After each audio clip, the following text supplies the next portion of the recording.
can't figure out how to get this thing to work.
All right, all right, all right. Hey, Travis Egan here, VA mortgage vet, getting ready to kick this bad boy off. And I wanted to take a second, real quick, and welcome you in. Go ahead and put in the chat if you don't mind where you're calling from. I'd appreciate it. That would be really helpful. So thanks so much. I'll be starting here in a couple of minutes. I want to give everyone a chance to log in. Why does it keep doing that?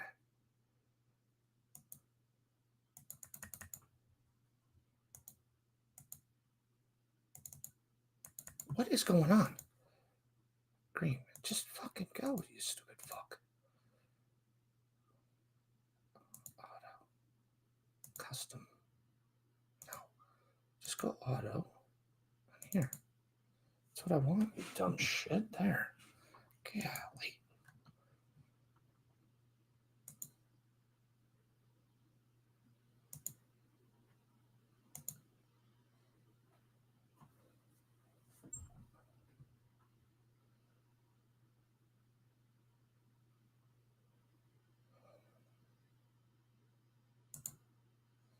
Hello, hello, hello. So let me get right to it. I'm going to share my screen here momentarily, and we will get rocking and rolling. All right, all right. Welcome, welcome, welcome. Welcome to Valor and Value, Mastering the Military Market and Real Estate. My name is Travis Egan, VA mortgage vet. We're going to go through this quickly. Hopefully, we'll be done in about an hour. And if you have any questions or concerns, by all means, let me know and put it in the chat. All right, so here we go. So what's the objectives of our mission today? Our mission objectives today are who you work with matters. Big deal. I'll reference it multiple times throughout the webinar. There are 3 questions you need to ask every buyer or seller that you work with. We're going to do some myth busting throughout, so I'll kind of point those out as we go through and do this. We're going to talk about VA appraisals and MPRs, what they are, why they're a big deal, why there's so much confusion around those. We're going to talk about seller concessions. What are they? What's the difference between a concession and allowables and those type of things? I'm going to teach you how to use this information to create your own buyers, to create your own VA buyers. And then lastly, but not least, QR codes. You're going to see QR codes throughout here. So if you're watching this on your computer, use your phone for your QR codes.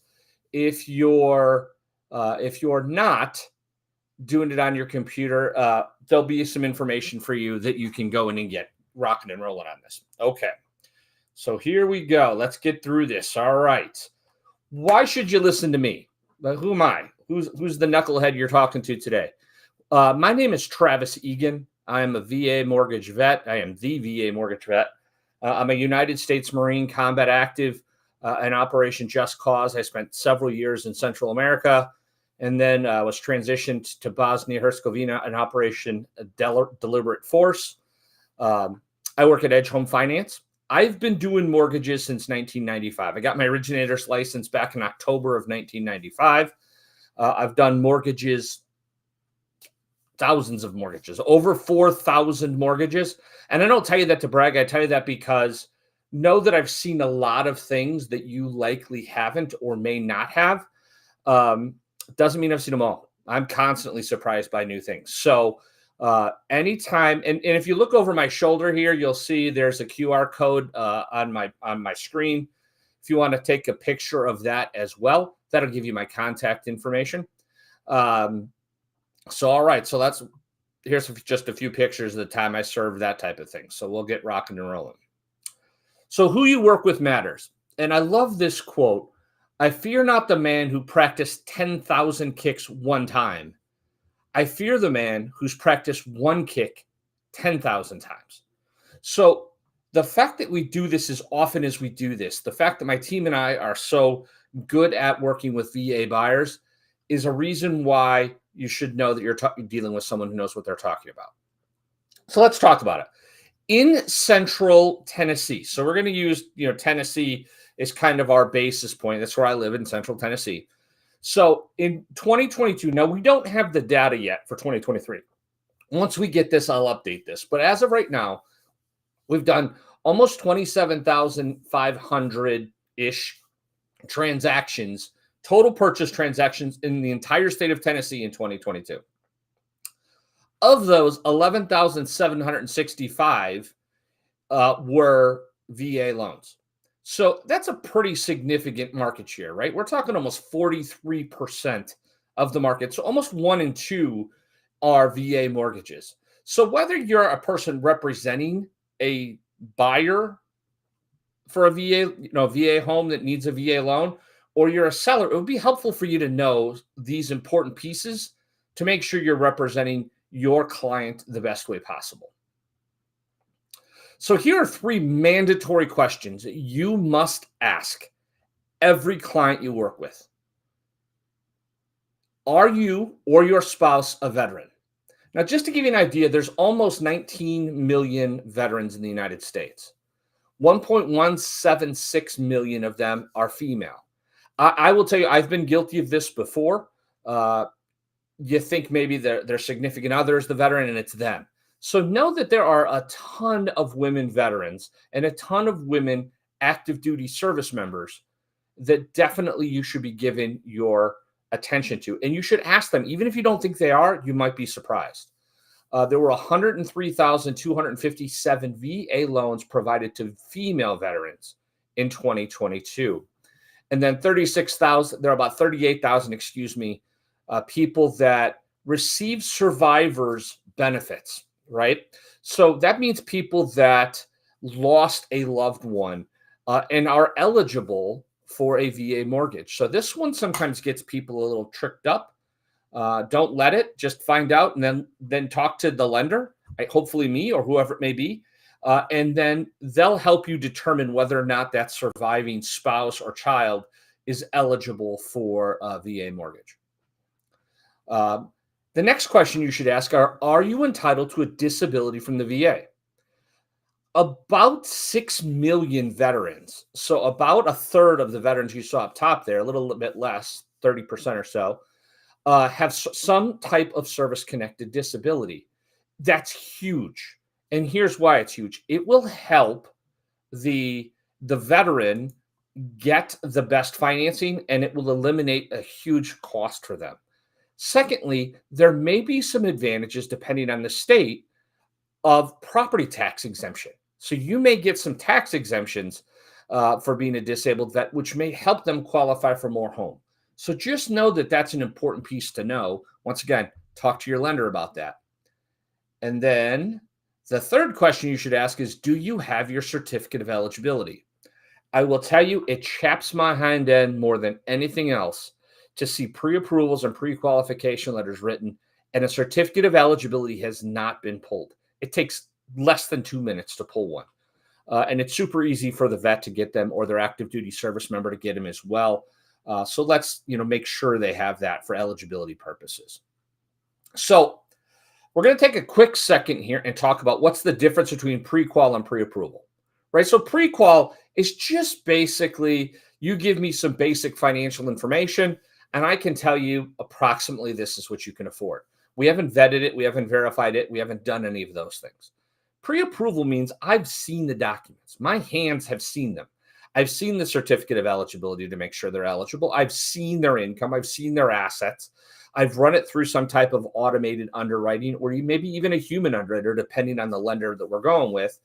And that's a huge deal for you because a pre-qual and a pre-qualification, and a pre-approval, while used synonymously, are not the same. They're not even close to the same thing. So please, please, please make sure you understand the difference of what you're looking at when it's in your hand. So let's talk about our certificate of eligibility here real quick. This is the golden ticket, if you will. This is the document that lets us know if a veteran has a home loan already and how much they're eligible for, right? So we can get into some real, strong, pieces of information here.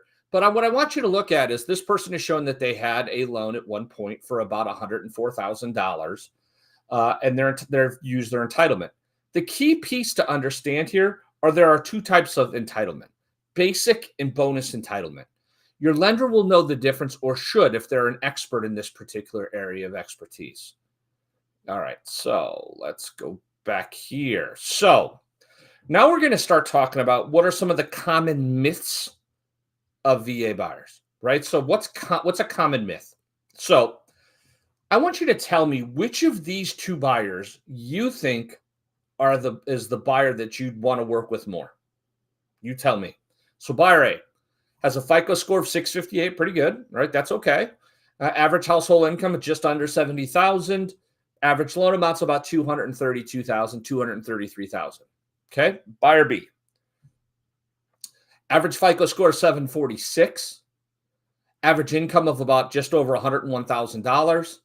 And your average loan size is closer to 344,000. So you're talking about $112,000 more, $111,000 more from a purchase perspective. Just so you know, these are the personas or the avatars of the buyers in 2022 when we have our last data. So the one on the left, buyer A, is an FHA buyer, and buyer B is a VA buyer. Now, I think we can agree from the data. Now, this is from the government, like this is from those sources. The buyer B is the stronger of the two buyers. Buyer B is also a veteran. Now, that doesn't mean, or active duty soldier, that doesn't mean that they won't put money down, but they're just entitled to not put money down. So be aware of that. That's a big deal. Okay. All right. So obviously FHA buyer on the left, VA buyer on the right. So let's talk about this year's VA buyer. What do they look like now? So 87% of veterans use their VA entitlement after they're on active duty. Now, if you're anywhere near here, near Fort Campbell, where I am, Fort Campbell area, then you'll know that we have a lot of active duty soldiers in our market. But even that, know that 9 out of 10 of them aren't going to use this entitlement until they're out of the service. That's a huge percentage. Now, obviously, that means 13% are using it. So 13% is still a huge percentage, and it's why you should know who they are. Now, why is this so important to us? So let's talk this through real quick. Estimated total number of veterans. So these are veterans. Now, these are veterans in Central Tennessee. So this is where I pulled this data from, is Central Tennessee. 454,000, right? So, or 104,000 veterans receive, and of that, 104,000 receive disability. Super important to understand that there are a lot of buyers that do not need a down payment to buy a home, right? They don't need it if they fall into this criteria. And of them, 104,000 of them in Central Tennessee do not need a funding fee. Huge. So let's talk about the total veteran population, right? 207,000. So let's talk about this. Are zero down, does that equal a bad buyer? Absolutely not, right? Absolutely not. It's total malarkey. Malarkey, yes, I'm that old. So why would a lender want to do a VA mortgage compared to, say, FHA or conventional or USDA or any other loan product? This is an important piece for you to understand, because most of VA's loans are underwritten they're underwritten with more common sense than I would say other loan products are. So let me show you why that is. So the way we look at it as a lender is the lender is always looking to say, what's my risk of not getting my money back, right? If I'm lending you money, I want to know you're going to be able to pay me back. I think that's fair, right? That's a fair perspective. So let's take a look at the portfolio. So once again, this is data. Now this is data as of 2023. We could pull this data. So the portfolio performance. So ideally, you want to stay about 3% or less. 2.5, that's a good spot. Good. The VA portfolio has a 0.63. So that's less than 1% of all VA mortgages go into default, meaning the lender has to take the loan back. Only less than 1%. Understand that defaults happen in all economies, good, bad, or otherwise. There are always defaults. People lose homes for all kinds of reasons: job, death of a spouse. There's all kinds of reasons why someone might lose a home. So just know that it's not as simple as it sounds. Now, obviously, when the economy is going through a tough patch, there'll be less. There will be less, excuse me, there'll be more default. But on average, so we want to compare it at the same time, right? So the VA default rate is less than 1%.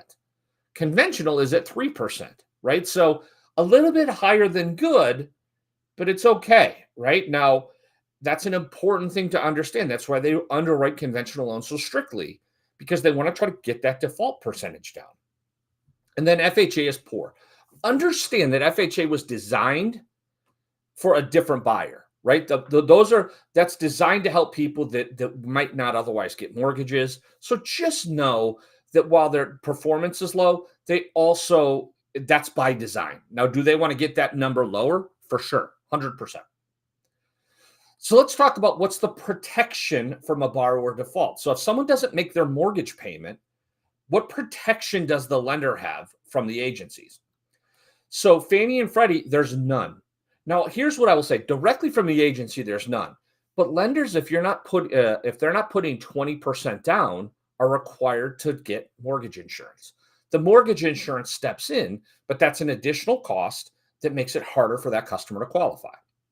So on a Ginnie Mae FHA, there's a potential for a claim. There's a certain bunch of hoops you have to go through, and you might potentially get paid out as a lender on that. Ginnie Mae or a VA mortgage, it's 100% guaranteed. They're going to get their money back. No matter what, they're going to get their money back. The VA will make sure that the lender is 100% protected. So let me ask you this. If you know that you're protected by the Veterans Administration, would you maybe say, okay, we can be a little bit more, we can have some more pliability on a VA mortgage than on others?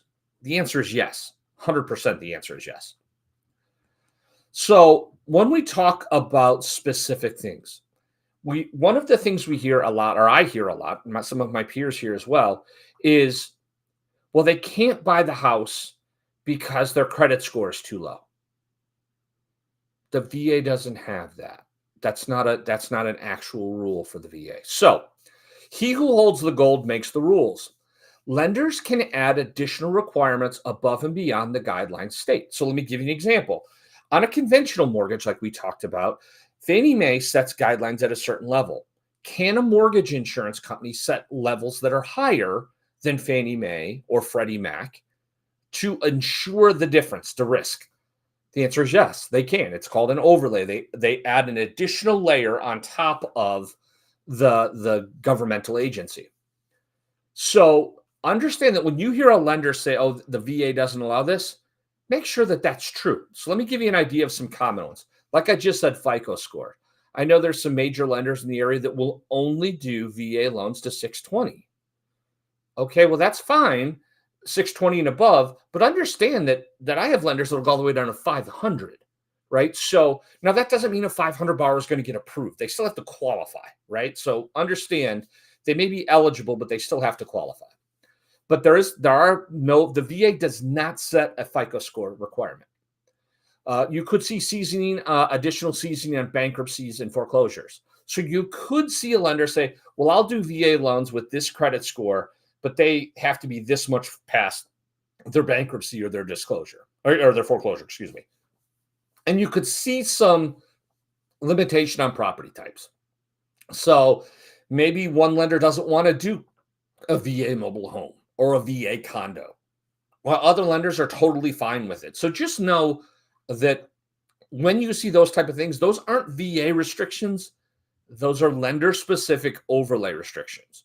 And if you ever have a question, reach out to me and we can certainly have that dialogue.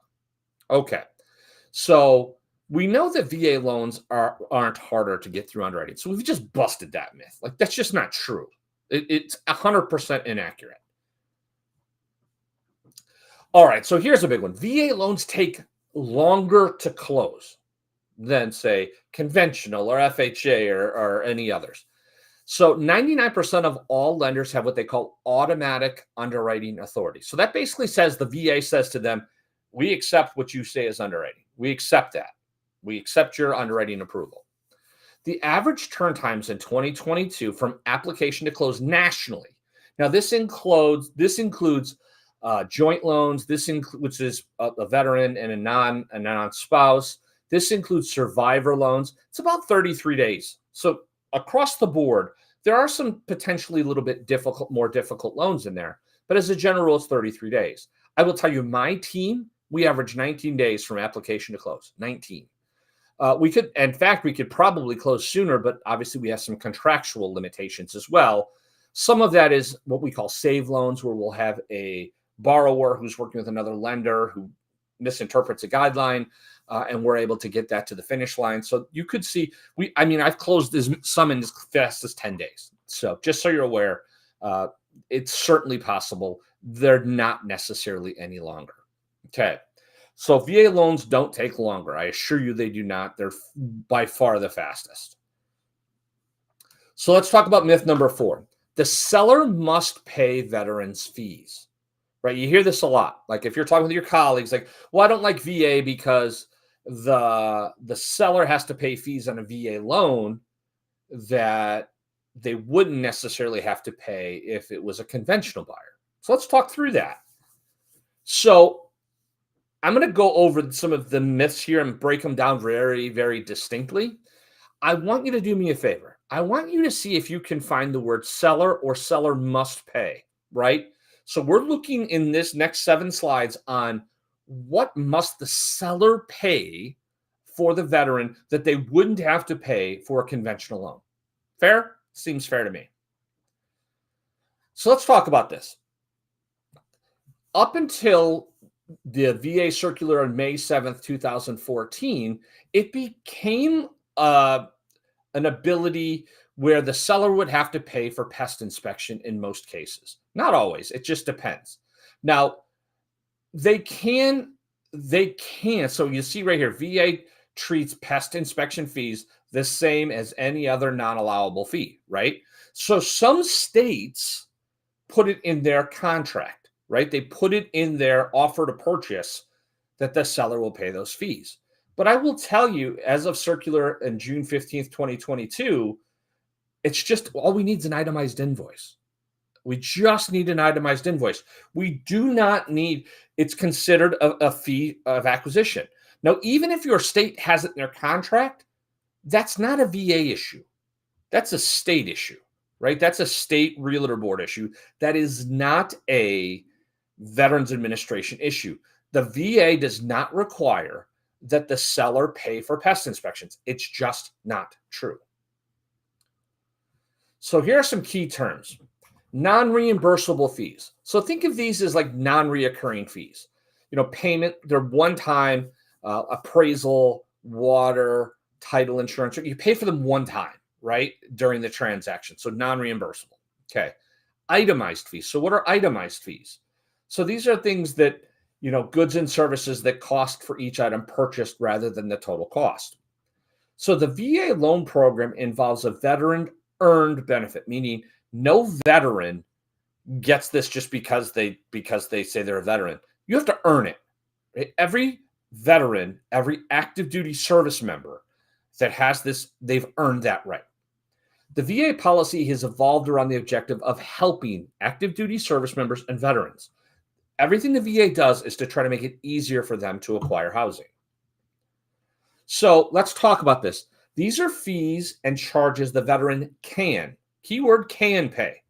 So the veteran can pay a minimum of reasonable and customary amounts for any or all itemized fees and charges designated by the VA. Let's call pest inspection one of those, correct?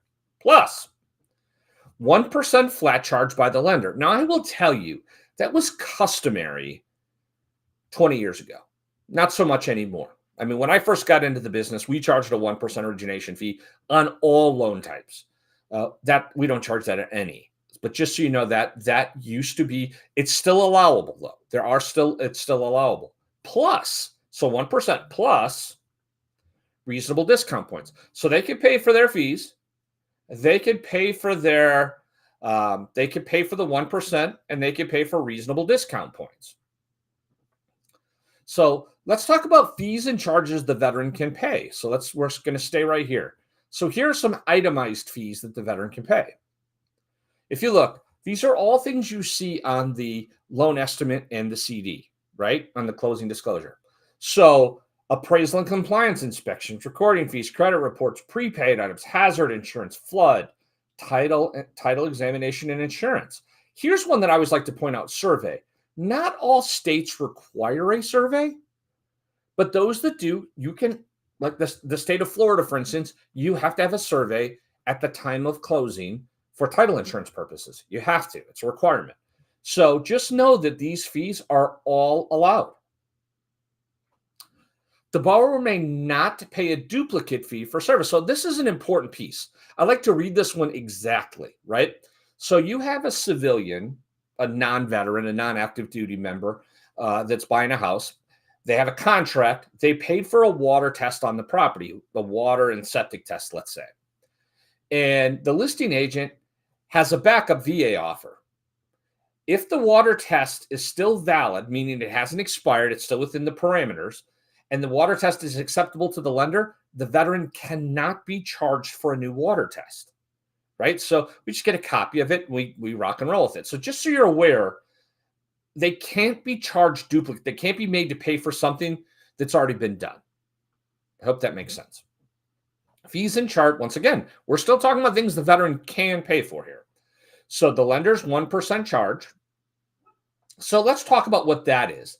That's intended, if a lender charges the 1%, it's intended to cover their fees, right? So things like title and things like appraisal and all those things, or not appraisal, excuse me, title, recording fees, those type of things. It's intended to cover those, right?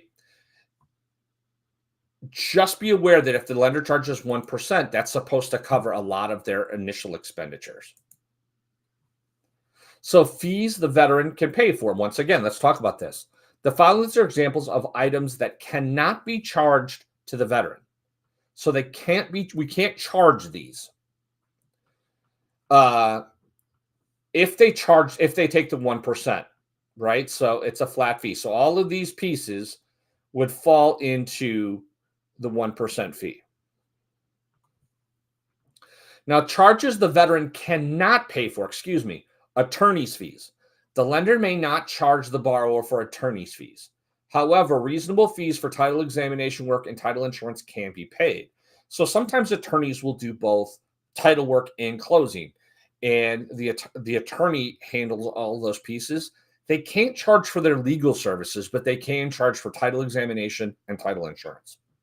And then brokerage fees. Fees or commissions charged by a real estate agent or broker in connection with VA loan may not be charged to the borrower. So sometimes you'll see like admin fee, real estate admin fees. The veteran can't pay it, or the service member can't pay it. The veteran can't pay that. You could put it on there. They're not going to pay it. They can't be charged. So the other issue, and obviously with the DOJ settlement, is, well, if the veteran can't pay for it, who pays for it? Well, I think very similar to how we've done it in the past, I think there's a great opportunity here. In my opinion, I am not an attorney. I'm not a licensed realtor. So let me be very careful what I say here. But my opinion is those can be negotiated into the contract. So if you want to charge a borrower 4% for your buyer agency representation, you can ask the seller to pay it. You know who can't pay it? The veteran. So the veteran can't pay it. So it's very much like it was prior to the DOJ settlement. So let's recap. Non-reimbursable expenses, itemized fees, lender's 1% flat fee. Did anyone hear the phrase seller must pay for? Yeah, none. No, there isn't any. There isn't that. So here are some of the different operations and companies and organizations I work with to help make sure that we take really good care of our veterans in the state of Tennessee. I'd like to take a second and talk about this right here, MRP designation. If you have it, thank you. It's super valuable, and I'm grateful that you went ahead and did that. If you haven't, and you want to work with military members, whether active duty, reserves, National Guard, or veterans, please get this designation. This won't teach you everything, but it will give you a very strong foundation. I'm a big advocate of veterans and active duty service members working with MRP designated realtors. That's just my 2 cents. So take it for what it's worth. I think it's really important. So, seller has to pay veteran fees. Just not true. You never saw it. You didn't see it on any of the slides. The seller doesn't have to pay for any of the veteran or service member fees. They just don't. All right. So now let's talk about you can only have one loan. Let's talk about that real quick. So the entitlement is always 25% of the max loan guarantee. What the heck does that mean? So let's talk that through for a second. What it basically means is this. It's title insurance, right? So when we talked earlier about private mortgage insurance, this is governmental mortgage insurance, if you will.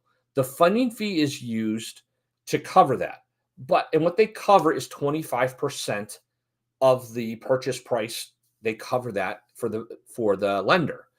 Understand that there are some common myths associated with this entitlement. So let's talk about it. One of those myths is you can only have one VA loan at a time. That's farcical. It's not true. There are 2 types of entitlement. There's basic entitlement, and then there's bonus entitlement. So very likely will tap into the bonus entitlement. If you have a foreclosure on a VA loan, you can never have another one. 100% not true. It just is not true. You can have a VA mortgage after foreclosure once you pass the seasoning period. And then the VA has a max loan amount. 100% not true. As of January 1st, 2020, they do not have a max loan amount. So let's talk through this. Every veteran has 2 sets of entitlements, right? We talked about that. The basic entitlement, which is what we used to have. And then as of 2004, the Veterans Benefit Improvement Act increased the guarantee to the max county loan limit. Now that has since changed again, but as of right now, the max county loan limit in most counties, not all, but in most, is $766,550. Veterans also get an additional $145,550 in bonus entitlement, right? So they have plenty of entitlement. Just to give you an idea what that means, if a veteran is entitled, right? So they pass the entitlement threshold and they can qualify, they can get a loan up to 5 million, 10 million. The problem is finding lenders who'll do that. So you have far less options, obviously, if you go to those sizes, but just know they can go up to that. Should they? That's a decision that the veteran will make based on their financial perspective, right? So the veteran can only have one loan. 100% not true. So let's talk about the elephant in the room. Let's address this, right? So let's talk this through. VA appraisals are one of the most maligned and misunderstood topics in the VA loan bag. VA appraisals come back at or above 92% of the time versus conventional, which is at 80. Now, this is data from different governmental agencies. Just know that more times than not, VA appraisals are coming in higher than the comparable conventional appraisals. 12% of the time, they appraise higher. Okay. Appraisal completion, the timeliness, the requirement on it is there is a finite time based on where you live. They will have a certain amount of time that they have to get the appraisal back. That's right. So the appraisal has to be done within a prescribed time. So on that, using that threshold, the VA averages about 7.2 days to get the appraisal back versus conventional, which is 10 and a half. Now, this is as of 2022. The VA has 2 methods to get value back. So meaning if it came in low, so say it was one of the 8% of the time that it came in lower than the contract, the VA gives the veteran 2 additional options. So let's talk that through. The first is Tidewater, and the second is reconsideration of value. Conventional does not have this. Doesn't have it. So the reconsideration of value is reporting 79% approval rating, equating to an average increase of about $28,000. So think that through. Of the 8% that don't come in at value, 8% of those eight are 80% of those, excuse me, are coming back with about 28,000 on average of more value. Conventional doesn't have this. The appraisal report is owned by the veteran. So this is one of those ones that has lingered around forever. The appraisal sticks to the veteran, not to the property. So if for some reason the veteran cannot qualify, loses a job, can't for whatever reason can't do it, the appraisal moves with the veteran, not with the home. Right? So another VA buyer can buy that property and they can have a new VA appraisal done on it because the veteran owns the appraisal, not the home, not the seller of the home. So that's a huge, huge deal. It's not a VA appraisal problem. It's an appraisal problem, period. So understand this. More times than not, the things that are issues on VA appraisals are things that we would get back on a conventional appraisal. I will tell you, I've seen tons of conventional appraisals that call for repairs. And while many realtors don't believe that that's true, I'm just telling you it is. So seeing as many of these as I have, you'd be surprised how many conventional appraisals come back with repairs. The VA is the only financing program with strict timeline requirements. So this goes back into what I was talking about. So in Tennessee and Kentucky, and I believe in Florida too, they have 10 business days to get that appraisal back to the lender. So we order the appraisal, they have 10 business days. So let's call it 2 weeks. They have to get that back. On average, like I said earlier, it's 7.2 days. It's 3 days faster than conventional appraisals. So not only are they faster, they give you 2 additional options for value if the value is short. It's by far the best option. I will tell you the office of the comptroller, they and other like the GSEs, they are absolutely looking to take these Tidewater and ROV reconsideration of value processes, and they're trying to see if they can put those into those other processes because it's so effective. Okay. So this is the issue sometimes where realtors get upset and they talk about, well, they've got to do this inspection. The inspection is what we call is done for NPRs. What is an NPR? An NPR is a minimum property requirement, and it's to protect the veterans, the lenders, servicers, the VA. Properties must meet these requirements, right? So this is basically what the appraiser is looking at. So let's talk about what are the 3 S's: safe, structurally sound, and sanitary. That's what the VA says. That's in their handbook.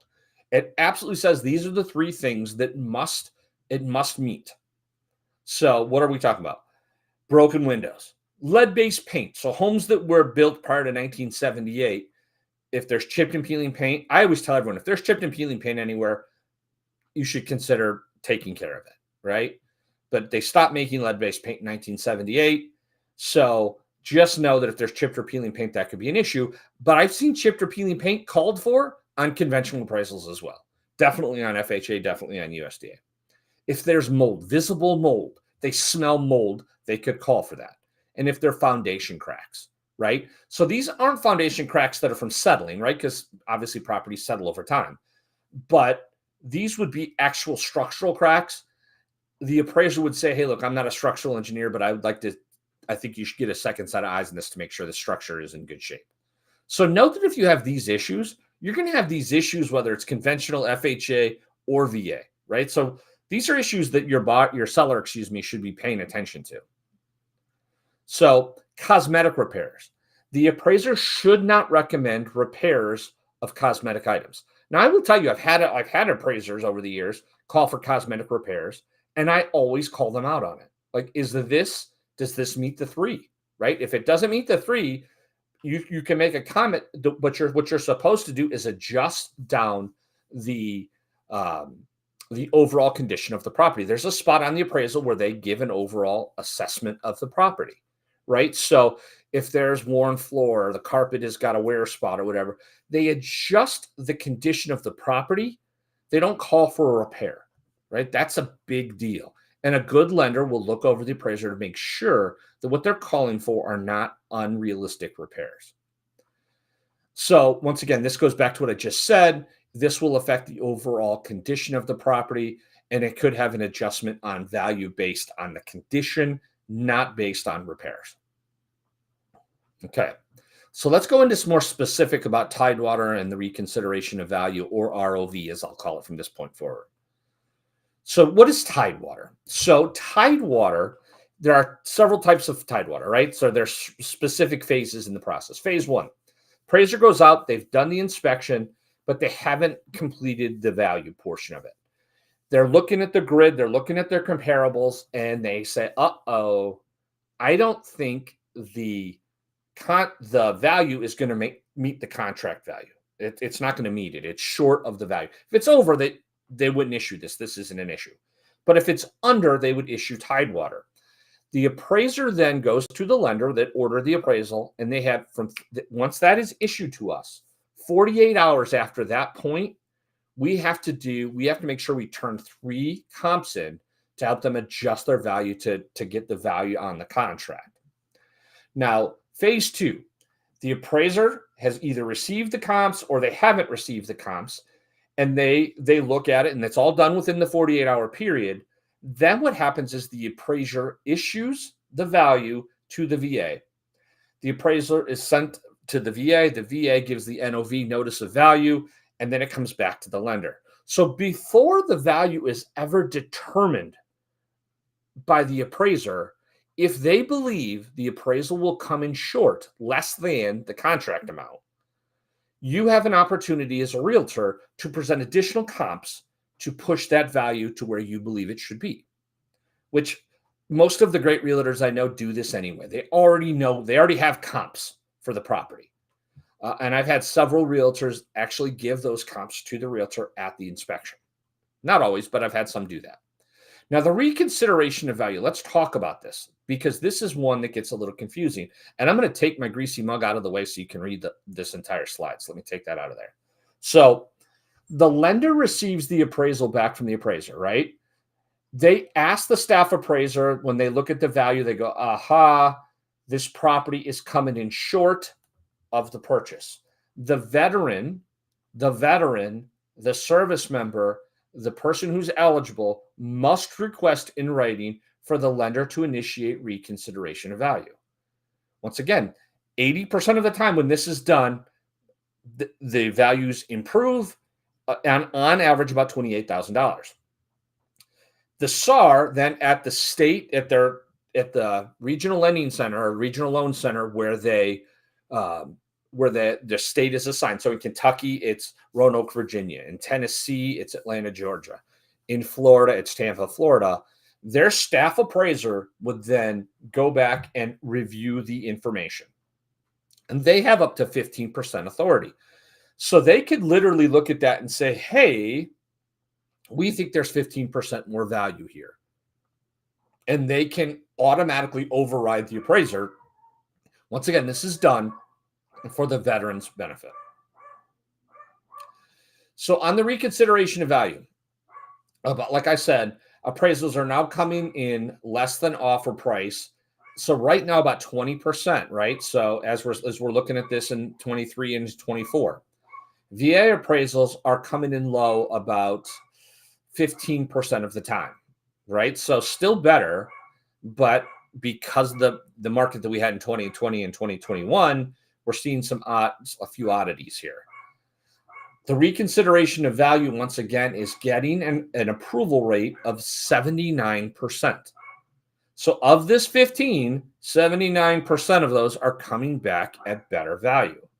The VA is averaging about a 7 on average. Now they can go 15, but they're averaging about a 7% increase, which increases to about the $28,000 mark I mentioned earlier. So understand that these two processes give the veteran, give the active duty service member the opportunity to still buy the property, even if the value comes in less initially. So as of HR 299, the Blue Water Navy Vietnam Veterans Act, I have to read that because I say it wrong every time. This is where they adjusted the loan limits. There is no loan limit anymore, right? They also adjusted the funding fee. Now you may ask, what is a funding fee, right? What is a funding fee? A funding fee is effectively a fee that gets added above and beyond the 100% for the veteran or the active duty service member if they do not have a service connected disability or are not a Purple Heart recipient. So to keep the math simple, they're buying a $100,000 house, they're doing a $100,000 loan. If this is the first time they've used their loan and their VA loan and they're not putting any down payment down, they would be charged 2.3% or $2,300. Their loan size would actually be $102,300 on a $100,000 purchase. Can the veteran pay that? For sure, they absolutely can. Can the seller pay for that? Sure, they can. That's probably not the best use of those funds between you and I. If they've already used their benefit previously, then they would pay 3.6%. Okay. Now they can put money down, right? So if a veteran doesn't have to do no money down, they can put money down. We generally don't advise it, but they can. If they put between 5 and 10%, their fee drops to 1.65, and anything over 10% more goes to 1.4. I'm actually working with the service member right now who's putting 20% down on the home they're looking to buy, even though they could go 100%. They just want the lower payment. So for the payment makes sense because of appreciation of homes since they last used their Vietnam or their last used their entitlement. So just know that there really is no limit on how high 100% financing can go for veterans if they qualify. Now, lenders can, so here's the other piece that I like to point out. Lenders can certify the repair inspection. So when we're talking about the appraisals, remember, the VA has now come up with, hey, they encourage the lenders to go ahead and say, yes, these meet the certifications and move forward, unless it's paint, right? They're very strict still on lead-based paint. So chipped or peeling paint is always something to be considerate of. Okay. So VA appraisals are harder, which is just complete bullhucky. It's just not true. Once again, not true. So let's just review these real quick. Zero down, bad buyer, false. VA loans are harder to get through underwriting. That's not true. VA loans take longer to close. Once again, not true. Sellers have to pay for veteran fees. Not true. They can be negotiated, but they're not required to pay any. Seller has to pay. Oh, we just did that one. Sorry. You can only have one loan. That's just not true. You can have multiple loans. And VA appraisals are harder. Not true. I want to go back to this VA. You can only have one loan that's been busted. You can also use it again and again and again and again. Buy a house, pay it off, use it again. Buy a house, pay it off, use it again. Buy a house, keep it. You can actually have it reinstated. So just know that there are opportunities above and beyond having only one loan. When I first got in the business, I assumed I could only use my VA loan one time. So once I used it, I was done with it. That's just not true. So if this has been valuable to you, and we're not done, but if this has been valuable to you, all I'm going to ask you to do is to pull out your phone, take a picture of this QR codes. Remember, we talked about QR codes, and leave me a 5-star review.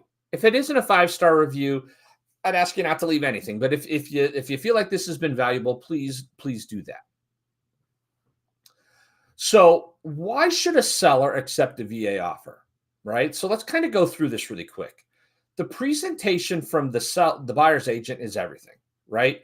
This goes back to who you work with matters, right? So having a great agent like you represent the veteran or the home seller is critically important. It's critically important. And when I talk to veterans, one of the things I check for is the agent they're working with have an MRP. I just do. I'm just telling you.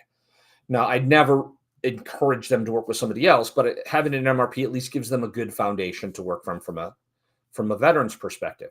Secondly, I rarely get the opportunity to talk to a listing agent. Rarely. It happens, but I have to kind of force that, to be honest with you. So When we're looking at this, that agent is critically important to the process, right?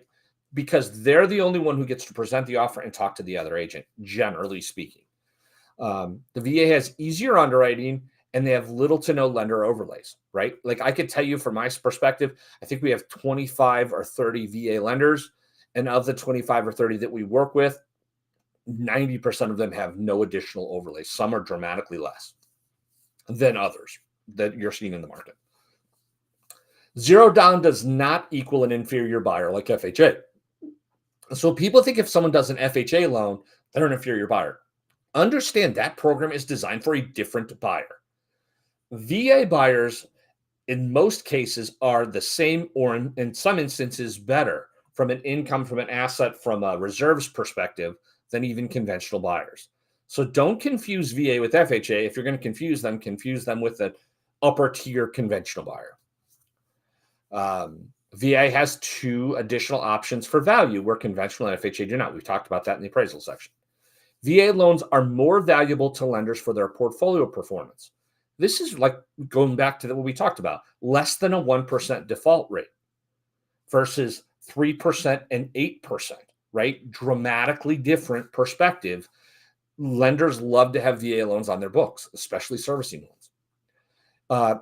And more importantly, understand that this is someone who wrote a check, a blank check with their life at some point in their life, whether they're actively serving or whether they've served previously. They wrote a blank check with their life to defend this country. Every Memorial Day, every Veterans Day, people say, oh, thank you, thank you, thank you. Great. And I appreciate that. I always do. And I'm sure my peers do as well. But understand that homeownership is a huge, huge goal for almost everyone in the industry. Please know that when you're helping them, you're actually helping someone. So you're thanking them for their service. You're helping them acquire their dream of homeownership. So thank you for doing that for them.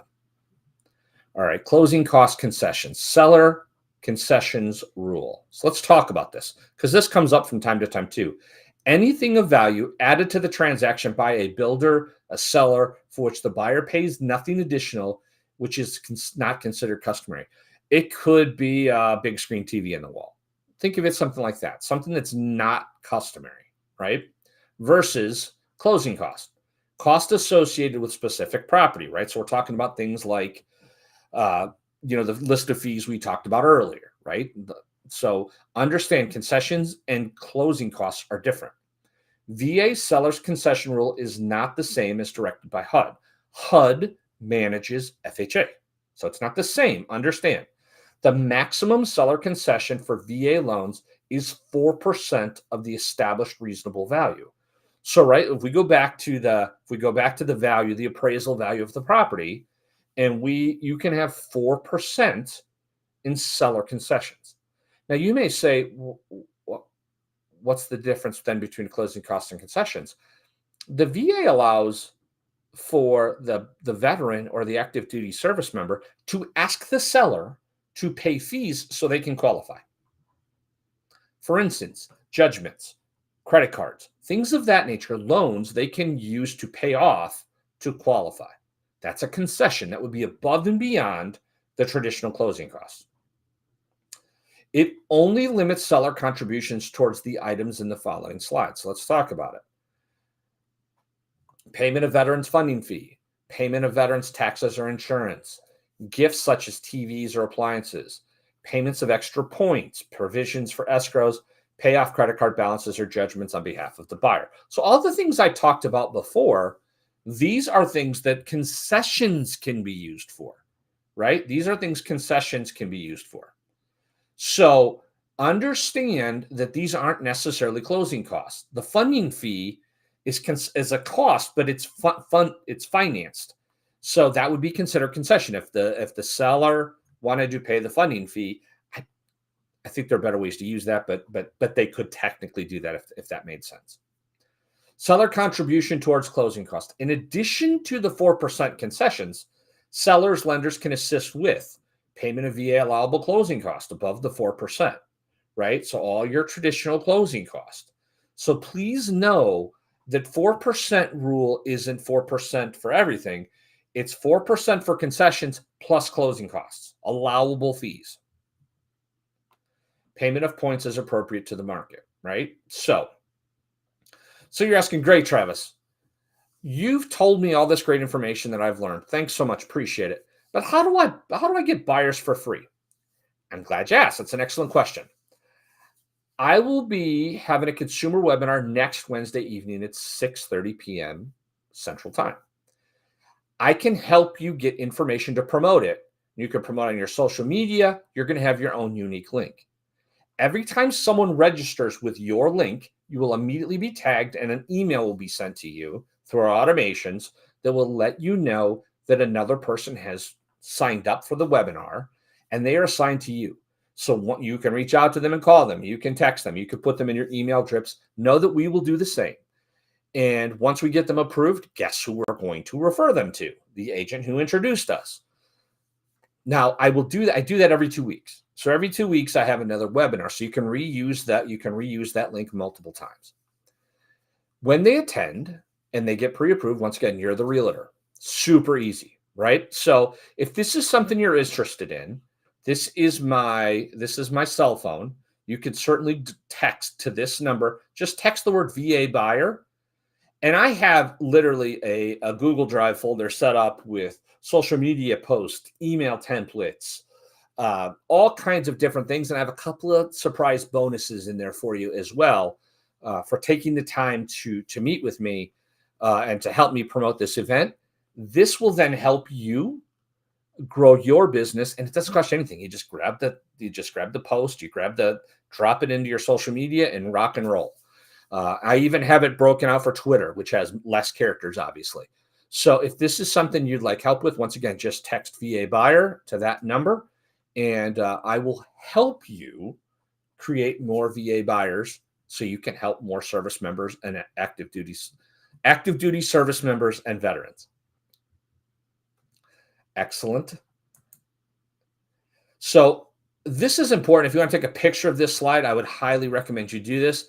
The regional loan center, like I said, they're different in different states. Every state, there are certain centers for certain states. I just know the 3 states that I do my primary work in is, like I said, Kentucky is Roanoke, Virginia. Tennessee is Atlanta, Georgia, and Florida is Tampa, Florida.